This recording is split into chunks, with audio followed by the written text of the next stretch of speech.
Today's episode is sponsored by Podmatch. Podmatch is a new podcasting site dedicated to all podcasters. The platform helps hosts get connected with potential guests to appear on their show, as well as allow guests to find podcasts that will give them a chance to share their story.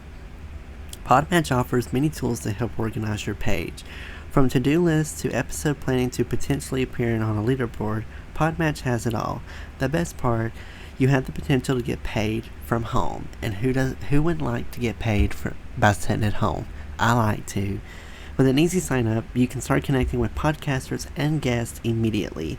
So if you are a host or guest and want to start building professional relationships, explore more opportunities, and have your story shared, sign up at joinpodmatch.com/lethalvenom and start expanding your network in seconds. Again, that is joinpodmatch.com/lethalvenom.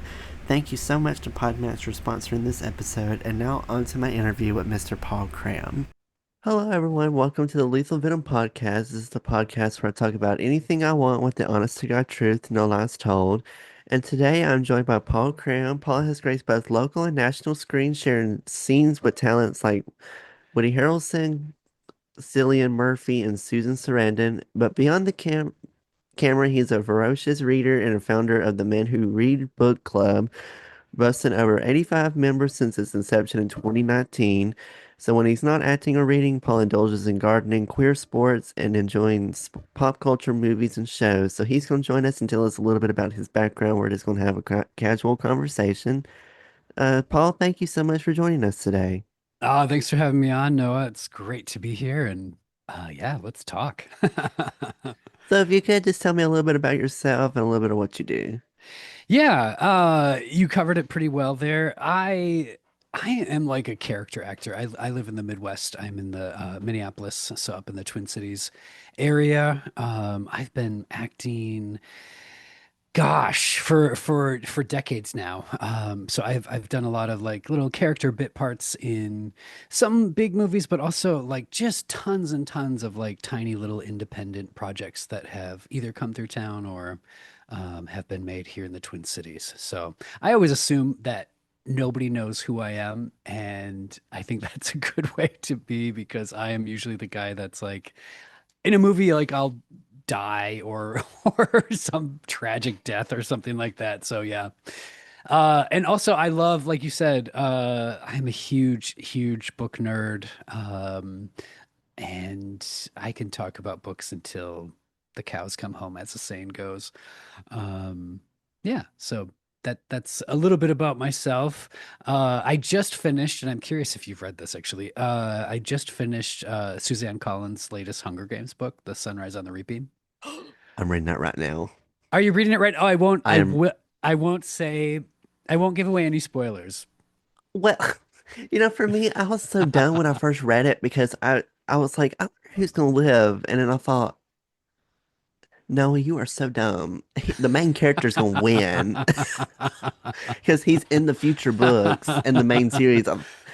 I thought because when I first started reading, I thought, I wonder who's gonna survive, and I thought, no, the main It's character survives because he's in all three books. I was he's in the and that's actually part of why I also love talking about this book is because I just have to connect the dots for everybody that's listening because I think nobody knows this. But so the movies, the Hunger Game movies, when they first came out, the character, the main character in Sunrise on the Reaping is Haymitch, and Haymitch is in the like the Hunger Game, the first three that came out. And when they made them into movies, the actor that played Haymitch is Woody Harrelson. And myself, again, to like name drop, several years ago, I worked with Woody on a film called Wilson. He and I were prison cellmates for a few scenes. So it was always interesting to me to like work with him and watch the Hunger Games movies. And now I have to connect those dots because I love it so much. I even have the book in front of me right here. Um, but yes, Haymitch does not die in the books. And I feel like that's not totally a spoiler, but it depends on how long. Like, I haven't read or seen the movies for a very long time. But what did you? I have to say, I loved this. I loved the Hunger Games world. So, like, me reading this, I loved it so much. What about you? I have read all books. Sorry for people who listen, this might be boring, but literally no one I ever talked to loves to talk about books, so y'all just gonna have to deal with it for a few minutes. So y'all just hold your pants. Yes, I've read every book. I read the main series first, and I loved the whole series. Hunger yes, Games, Catching yes, Fire, Mockingjay, loved it. Ballad of Songbirds and Snakes was a little iffy for me. It sure. didn't click as much as the main ones, but then this one's been really addicting. I've liked it. I'm about a quarter of the way through. I'm still in like part one. So I have been reading that, but it's been really, really good. It Yeah, started out very much action packed, and it has been just action packed the whole time. The problem I had with Songbirds and Snakes was that it was more backstory and there was so many drawn out parts. I haven't really seen the movies, but it's so weird how I've seen the movies. I've seen Catching Fire because we watched that. My class watched it at school. So I had not seen the first one. I've not seen the first one, but I've seen the second one, but I don't really remember what happened in the movie. Now yeah, I yeah. technically do since I've read it. But the only thing I remember from it was one of the characters got naked in the elevator. That's about the Yes, only part I remember. yes. What's her name? Jenna. Something like that. Yes, I remember that scene very much. And I love that actor too, and I can't think of her name off the top of my head. Uh, she gets naked in the elevator. She's Hmm. saucy, fiery. No, it's been a long time since I've seen the movies. I actually watched them in the theater when they came out, with my nieces and nephews. I say that as if I'm like only using my nieces and nephews to watch them or read them. I love young adult fiction. I absolutely love it. I read young adult fiction, especially like sort of dystopian fantasy stuff. Like I absolutely love it. Um, yeah, but it's interesting. It's been such a long time since I've read them. I probably could go back and reread. I don't know. It takes me a really long time. Like I read a book, if I kind of remember it, I'm like, I can't. I don't know. Like it's been a couple of, I don't know. I would say the same thing with like the Harry Potter series and stuff. Like maybe I could go back now and read it because I don't remember everything. But um, I'm with you though. I just have to say really fast too, The Ballad of Songbirds and Snakes. I loved being back in the Hunger Games world. Like I find I really like that world, so I Yes. appreciated that. I haven't seen the movie The Ballad of Songbirds and Snakes. I've heard it's really good, but I haven't watched it. I'm excited for Sunrise on the Reaping because I know like uh, the actor, what is her name? Elle Fanning, I think, is going to be playing Effie Trinket. So I'm excited for all of that. I don't know. I love the Hunger Games stuff. I'm glad that I love it that you are currently reading Sunrise on the Reaping. Um, yeah, yeah. So that is what I have been kind of nosing around lately, fiction wise. But you mentioned like I have a book club. I have a men who read book club, and we only read in book club nonfiction. So that's been an interesting experience. But yeah, I don't know. Like I said, I can talk about books until the cows come home. But yeah, I for listeners too, like I was listening to some of the episodes of your podcast, and I have to give a shout out to you. Like I really appreciate it. I think there was an episode where you were talking about your childhood and sort of trauma and healing and things like that. And I appreciated it because for myself, I know it's interesting. It's an interesting space to be vulnerable in. And I know that for myself, like um, I'm a huge fan of therapy and support groups and all those things. And some of what you had shared too resonated for myself. So I just wanted to say I appreciate your vulnerability in that too. Because I think a lot of times it's been my experience that we put on like a certain I've done this. I think as human beings we do this, but put on a certain public persona, and we don't always let everybody see all the messy. Which there's a time and a place for everything. Like I get that too, but shout out to you. I appreciated your vulnerability in that it was relatable. Well, thank you so much. I really appreciate that. I always get nervous sharing that stuff because I don't know how people will react, but I'm literally open up about anything. I've talked about some serious stuff, and I'm even like to my friends, I could have like a splinter and be like, I have a splinter. And they're like, no, it's not that serious. You need to go. They're like, you need to calm down. It's just a splinter in your finger. You're fine.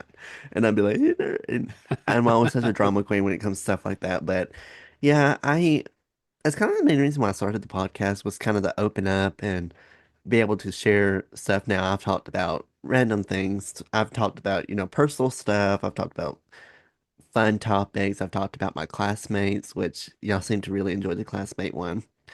And then I've also, yeah, that was the longest episode I've done. And like people don't know how long it took to do that episode. I spent 4 days on it. Oh, It wow. was an hour and a half or close to 2 hours worth of stuff I had to record. I got it edited down to an hour and a half, and then I went through and bleeped out every name. Every name got censored. It took me 4 days to edit it, and then I would listen multiple times through it because I was like, I don't want one name to come through. I'm not gonna get no lawsuit. I don't want no trouble coming towards me. I was like, I want to make sure every name gets bleeped out, and so I did that, and I think a lot of the reasons why it's most viewed is a lot of classmates probably listened to it to see if I talked stuff about Did you do it them. like, is it like that thing where you do, is it literally like the bleep sound, like when you're going to say John, like John, it goes bleep? Is that what you did? Or did you just cut it out? I bleeped it out. You bleeped it out, which makes it all the more fun. Oh my God. hmm There was because I learned how to bleep actually in class. I actually learned how to do it in class because I took a podcast class and they taught me and I was like, this is mind-boggling to me. So I've used it. It took a long time to kind of get the frequency right um of how I wanted it to sound, but I finally found it where it's perfect. And I was yeah, it's one of my favorites I've done because I get real honest on that. I tell my honest opinion about it. I don't hold nothing back. And well, shockingly enough, I've not really had anyone reach out to me and be like, was that directed at me? Which I was a little surprised because I thought I'm definitely gonna get like a text message or a DM from someone. No, nothing. So I'm like, okay. Oh, That's as one who as an actor and as one who has like some social media accounts and has been putting stuff content out for a very long time. I mean, I myself have gotten into trouble like even there was a TV show that I acted in like a reenactment. You know those kind of shows where they reenact like some historical piece. It was for the History Channel and it was like oh, I played one of the characters that I played a role. I'm forgetting his name, John Surratt, I think it was, but he was involved with the Lincoln assassination, and so like I played that part. But so I got some photos like from set. I didn't take them. They actually, one of the producers did, and he sent them over to me, and he's like, "Aren't these amazing? They're great. Like, have at them." And I posted some to my social media, thinking that oh, this is from the producer. He said to do whatever. And then I got a frantic note from said producer, and he was like, "Oh my God, take down whatever you put out there. Like somebody is stalking the show, and they're like releasing all of these like they're follow they basically were trying to ruin the show like some weird like before the show actually came out they were mm, like they started following my account and they started trying to piece together like the plot line for the story and like all this stuff. I don't know, it was just interesting. It was one of those moments in time where I was just like, yeah, I know this as an actor, like, don't post anything about anything until after a project is done. Like, yeah, yeah. Not quite the same thing as naming names, but it was a good learning experience for myself when it comes to what I'm putting out there as a performer, as an actor. Um, yeah, it can be dicey. Um, have you ever gotten into, because I'm also thinking about an experience I had where I was so angsty with some family stuff and I was ranting a little bit on my personal Facebook account and oh my God, my family had a cow. But yeah, yeah. Private accounts I feel like are a little different than public facing ones, but I don't know. Social media can get you in trouble.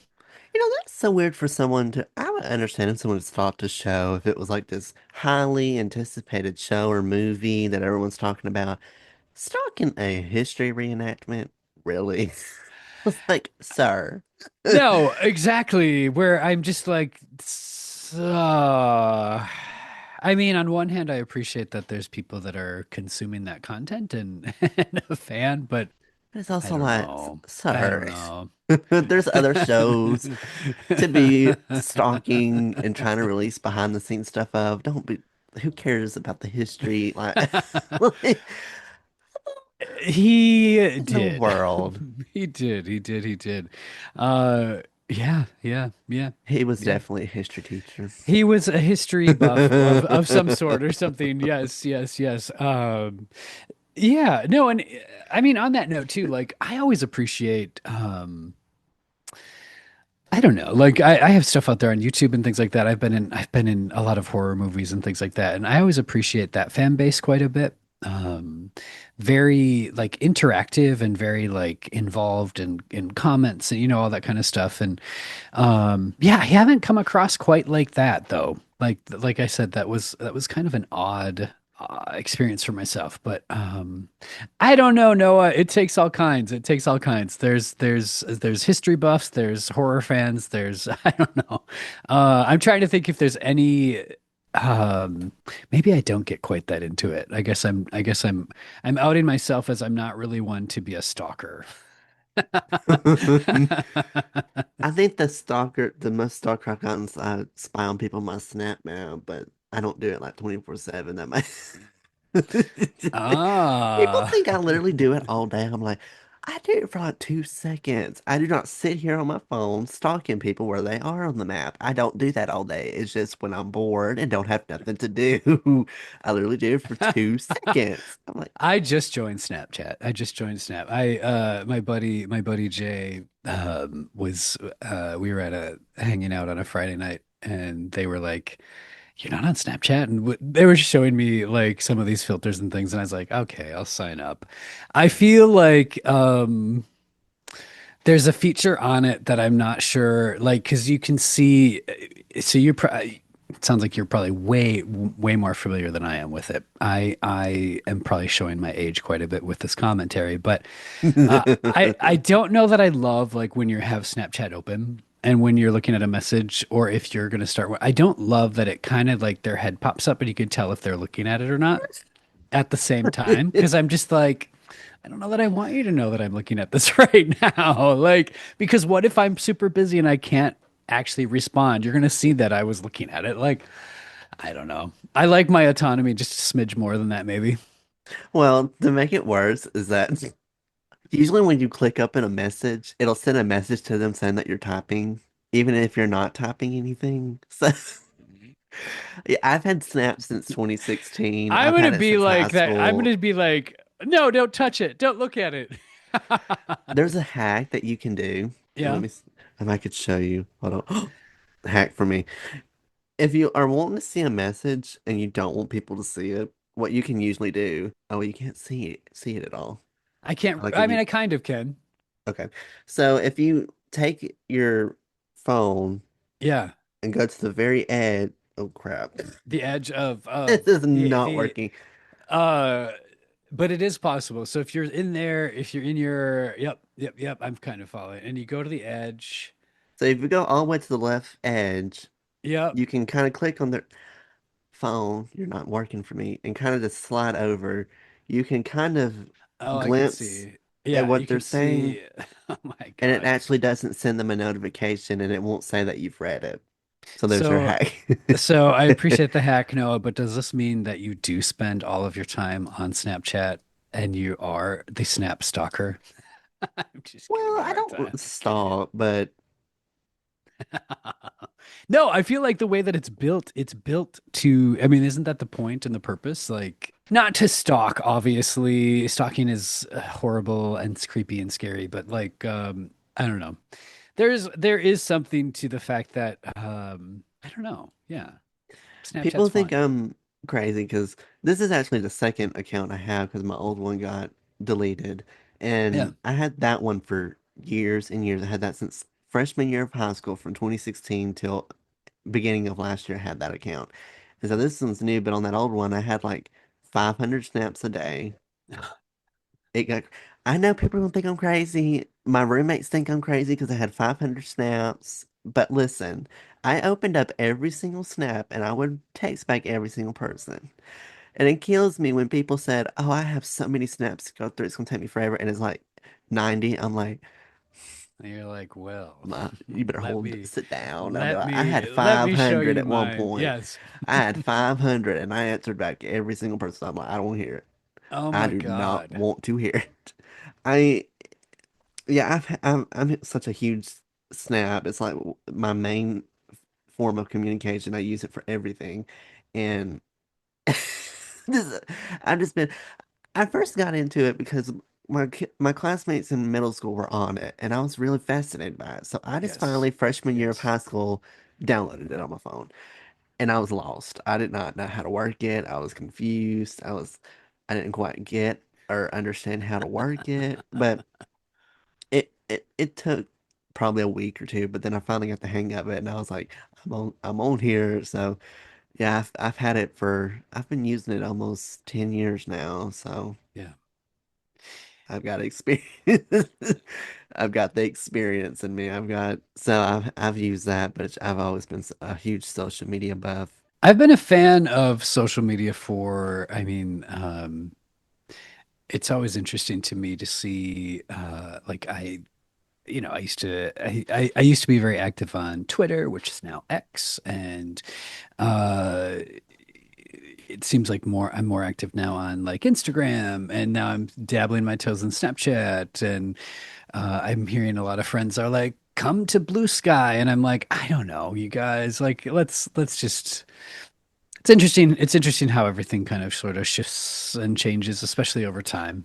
Uh, and I remember I was working on a show. I was in a theater show at the Guthrie Theater here in the Twin Cities, and I think that was the year that Facebook came out, or like people were like, "Oh my God, what is this thing? Like this thing?" And yeah, it's interesting how everything kind of develops over time. Are you on TikTok? My nephews were like, "You need to be on TikTok," and I think at one point, I think I have an account on there, and I think I posted 2 videos, and I was just like, I probably should go back and make sure that I'm still active. Oh, TikTok's fun.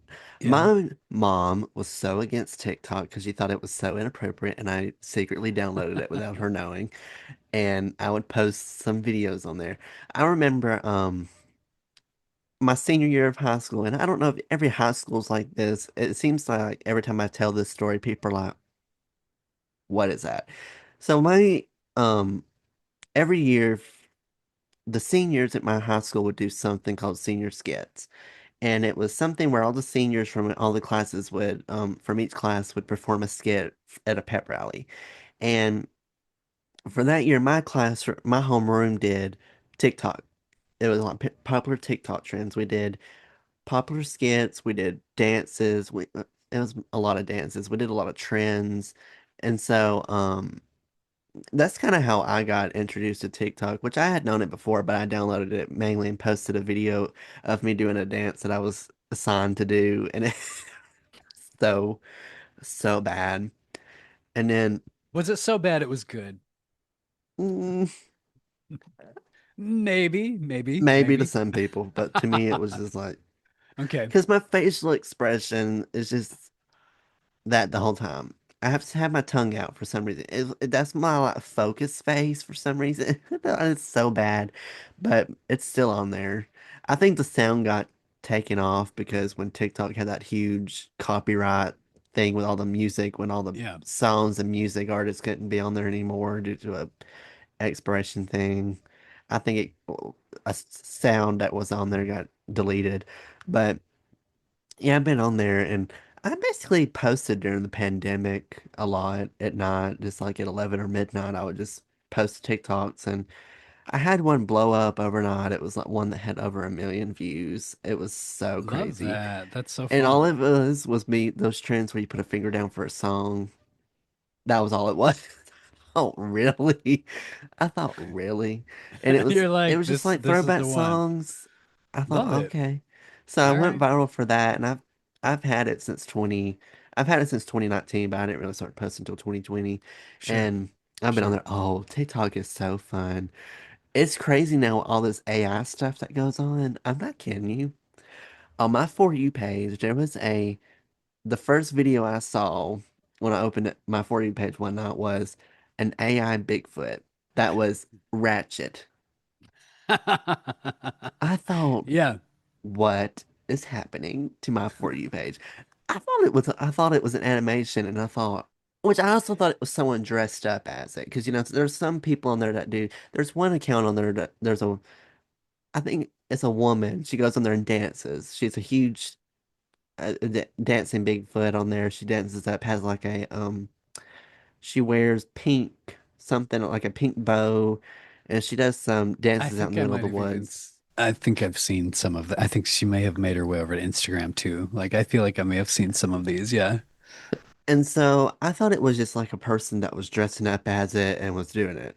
But then I started watching the whole video and I thought, is it someone dressed up or is it actually like like someone had Yeah. made it? Yeah. Well, then I looked in the bottom and saw that it was said VO. And I thought, oh, that's that new AI thing that came out that Google has. I thought, oh, well, that makes sense because she was talking on it and I mean, would have like Ratchet. It was like watching Love and Hip Hop or like Baddies. Yeah. That's what it was. That's Yeah. kind of the content and the sound that comes from it. And I thought, why is this entertaining? I was like, why is this on my For You page and why is this the first one? And then I kind of went down because there's more accounts on there that are animal themed. I thought, what has TikTok become? I thought, really? You're like, But someone went where's all the viral dancing? Yeah. because it's usually dancing, but she did some dancing. She would do like skits and stuff, and I was Yeah. just like, "What is happening?" Like, I was so confused because I was just like, "I don't quite under so lost." It was so funny, but one of the questions on here that you have is interesting. It's some people might think it's weird, but what do you smell like right now? Right now, I always, I don't think it's a weird question at all because I love, love, love. I have a huge affinity for cologne, perfume, like love it all. Right now, I smell like I sprayed on this morning. There's a perfumer house named Frederick Mall. Uh, so I smell a bit like a smoky patchouli. Like not I always whenever I hear patchouli I always think like a hippie from the 60s. It's not really that kind of a patchouli. It's a I don't know how to describe it. It's a very nice I smell good. Basically I smell very good. I would say that I smell like an expensive patchouli aroma. Uh yeah, a little bit earthy. Little earthy, a little bit spicy, but patchouli-esque. That's what I smell like at the moment. How about you, Noah? Are you a scent fan? Are you a perfume guy? Scent cologne? I don't really wear cologne much. No.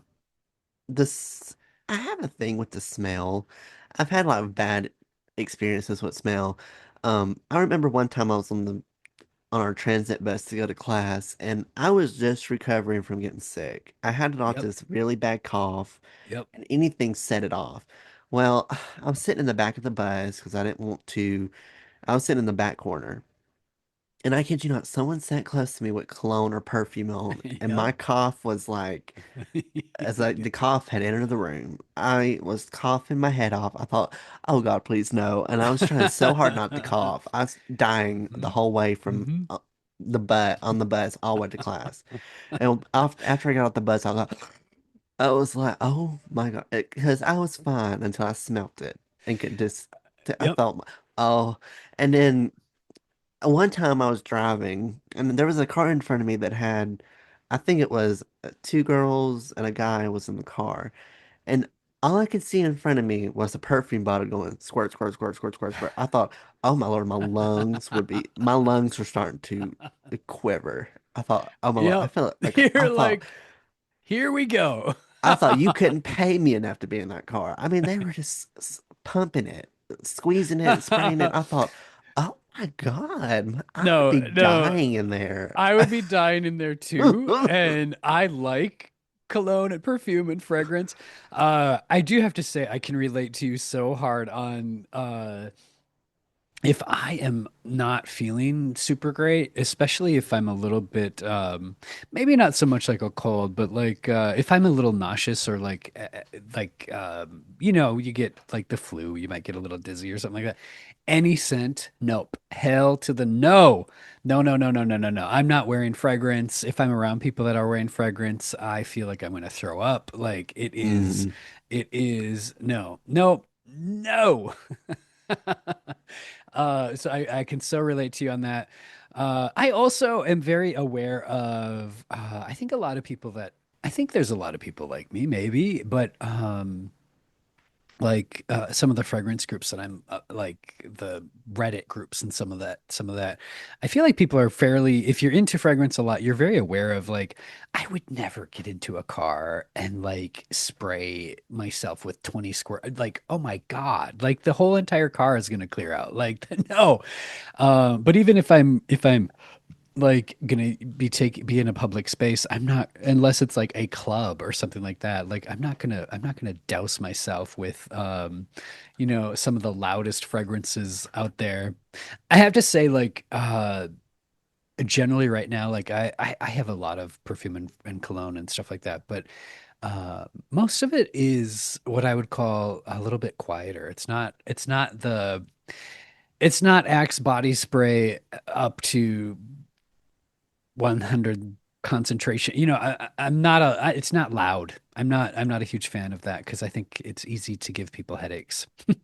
hmm Yeah, I've my roommates have had a lot of friends that, their friends invite girls over all the time, and sure. I've had to drive them to the bars a good bit, and I've picked them up from the bars a good bit, and luckily they didn't spray in my car. But I feel like if I had Yeah. someone in my car and they started spraying, I'd be like, no, get out, leave. Yeah. You better get out of this car. You're Yes. not spraying in my car because I Yeah. can't, which I don't mind the smell, but like you said, too much of it gives me a headache and I'll start coughing. And I'm like, no, out.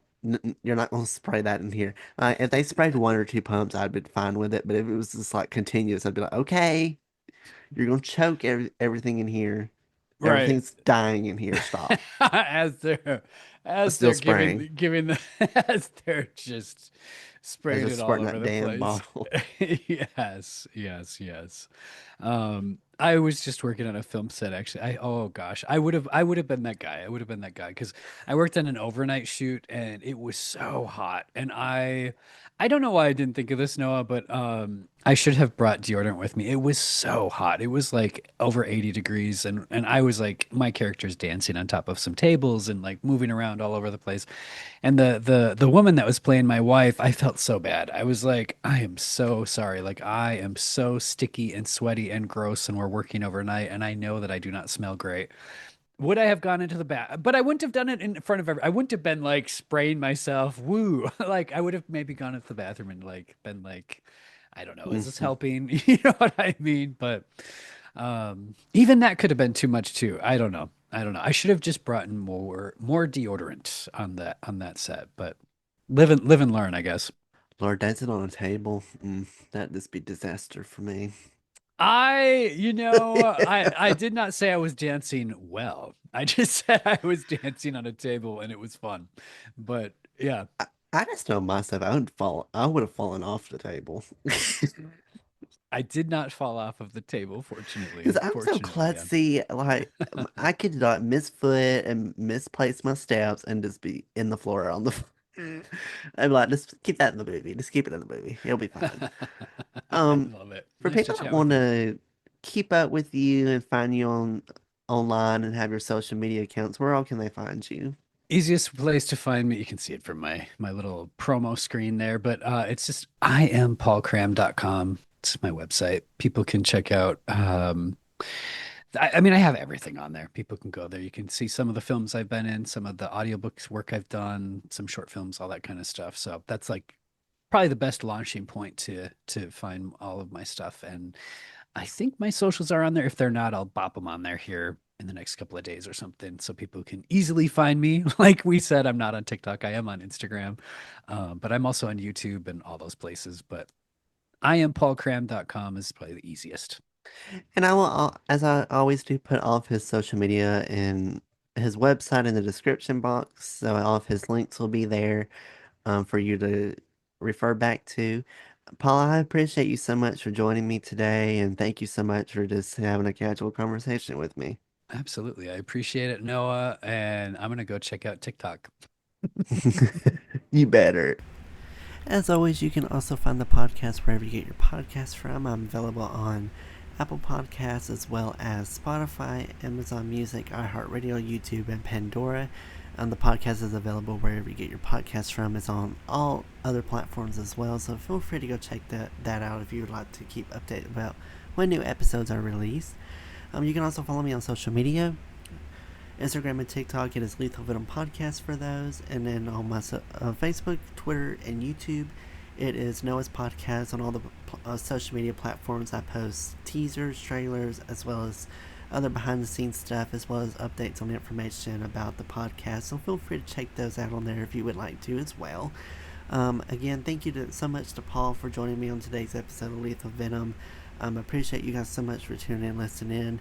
Y'all have a great rest of your day, and y'all be safe out there, and I will catch you on the next episode of Lethal Venom.